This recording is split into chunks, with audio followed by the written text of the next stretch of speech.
Mheshimiwa Mwenyekiti, chini ya serikali kuna mifuko ambayo inatoa mikopo moja kwa moja kwa walengwa, mifuko zaidi ya 22.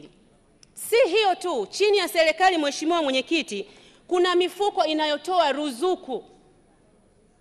Mifuko inayotoa ruzuku ambayo iko chini ya serikali ni mifuko 26. Lakini sio hiyo tu Mheshimiwa Mwenyekiti, chini ya serikali kuna program za uwezeshaji wananchi kiuchumi. Ziko program zaidi ya 9.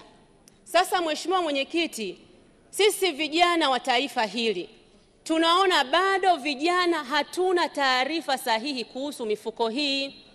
Leo ukienda Rukwa, kijana wa Nkansi, ukimuuliza ni mikopo mingapi ambayo unaweza kuipata kwenye serikali, atakwambia ni mikopo ya halmashauri tu. Lakini tuna taasisi nyingi chini ya serikali ambazo zinatoa mikopo, lakini vijana bado hatuna taarifa. Sasa Mheshimiwa Mwenyekiti, tunatamani sana kuona serikali inaweka mkakati ambao utatoa taarifa kwa vijana wa nchi hii, kuifahamu mifuko hii na iwanufaishe moja kwa moja. Mheshimiwa Mwenyekiti, ili kijana aweze kupata huduma kwenye mifuko hii ambayo iko chini ya serikali, itamlazimu aje Dodoma. Najiuliza, kijana kutoka Wampembe, kijana wa kutoka Kalambo, kijana wa kutoka Laela, anafikaje Dodoma? Anapataje access ya kufikia mifuko hii ya uwezeshaji kwa vijana ambayo iko chini ya ofisi ya Waziri Mkuu? Mheshimiwa Mwenyekiti, ushauri wangu kwa serikali, hii mifuko ni kwa ajili yetu sisi vijana, lakini mifuko bado haijafika chini kwa walengwa wenyewe ambao ndio dhamira ya Mheshimiwa Rais.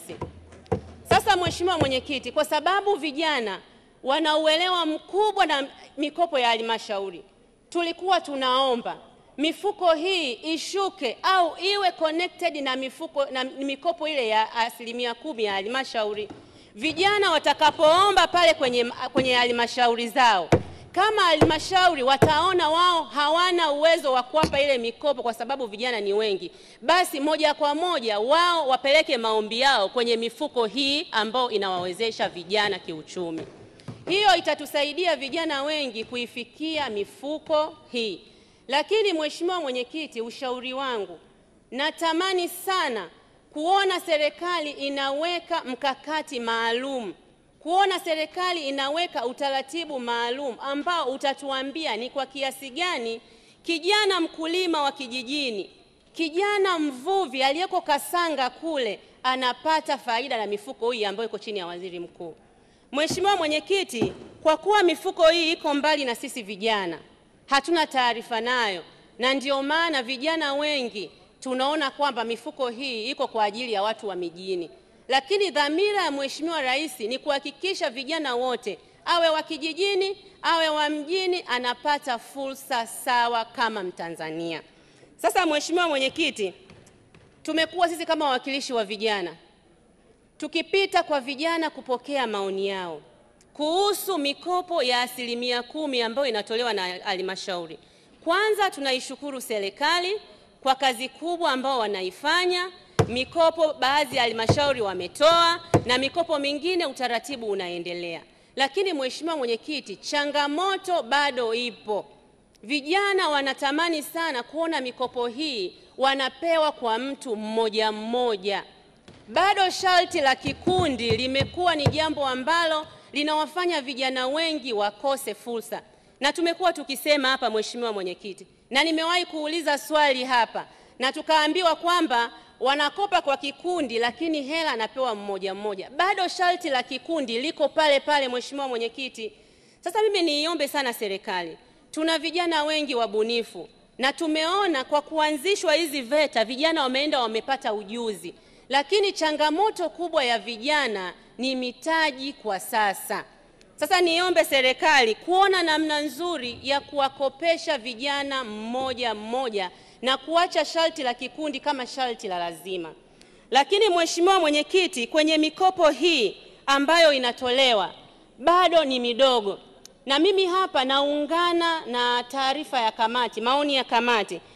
Maoni ya kamati yanasema serikali iendelee kutoa fedha kwenye mifuko hii. Mheshimiwa Mwenyekiti, ukiangalia huu mfuko wa maendeleo ya vijana mwaka wa fedha 2024-2025, mpaka kufikia Machi ilikuwa imetengwa zaidi ya milioni 600, lakini mpaka kufikia Machi hakuna hata shilingi moja ambayo imeenda huko. Sasa Mheshimiwa Mwenyekiti, kwa hali hii au vijana wanaenda kunufaika vipi? Kwa niombe sana serikali ione uzito wa jambo hili la vijana, itoe fedha ili vijana waweze kunufaika na mifuko hii.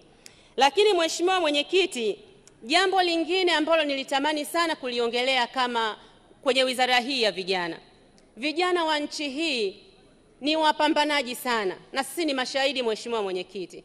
Lakini ukichukua sensa ya watu na makazi, vijana sisi ni asilimia nyingi ya wananchi wa taifa letu hili Mheshimiwa Mwenyekiti. Na vijana tumepata mafunzo, tuna elimu nzuri, tuna ujuzi, lakini changamoto yetu imekuwa ni swala la uwezeshaji wa mitaji. Sasa kwa kuwa tunafanya hizi program kwa pamoja, hizi program ziwe na package nzima. Kama tunampeleka mtu akapate mafunzo VETA, akapata ujuzi, tusipomwezesha vifaa, ile elimu inakuwa haijaleta tija. Kwa niombe sana hizi program ziwe na muunganiko wa package nzima. Huko VETA tuwatambue, tuwapatie vifaa baada ya mafunzo, kwa sababu kuna mifuko ambayo inawawezesha, inawapa mikopo, waunganishwe moja kwa moja. Lakini Mheshimiwa Mwenyekiti, jambo la mwisho ambalo ni muhimu sana kwa taifa letu. Tunafurahi kuona mipaka imefunguka, nchi imefunguka na vijana wanatamani sana kufanya biashara. Kuna swala la vijana au raia wa kigeni kufanya biashara kuliko raia wa Tanzania. Biashara ambazo ni ndogo ndogo zingeweza kufanywa na vijana wetu wa Kitanzania. Ili jambo Mheshimiwa Waziri, ninaomba sana mliangalie kwa kina. Ni jambo ambalo lipo, ni jambo ambalo vijana wetu wanakatishwa tamaa. Leo unaenda Kariakoo unakuta raia wa kigeni Mheshimiwa Mwenyekiti anauza mpaka vitu ambavyo vitana vya bukubuku ambavyo tungeweza kufanya hizo biashara sisi wazawa. Mheshimiwa Mwenyekiti, ninaomba sana jambo hili lichukuliwe kwa uzito wake. Vijana wa Tanzania tupo timamu na tuko tayari na tunaweza. Tunaomba tu uwezeshwaji wa kifedha tuweze kujikwamua kiuchumi. Mheshimiwa Mwenyekiti, naunga hoja. Asante sana.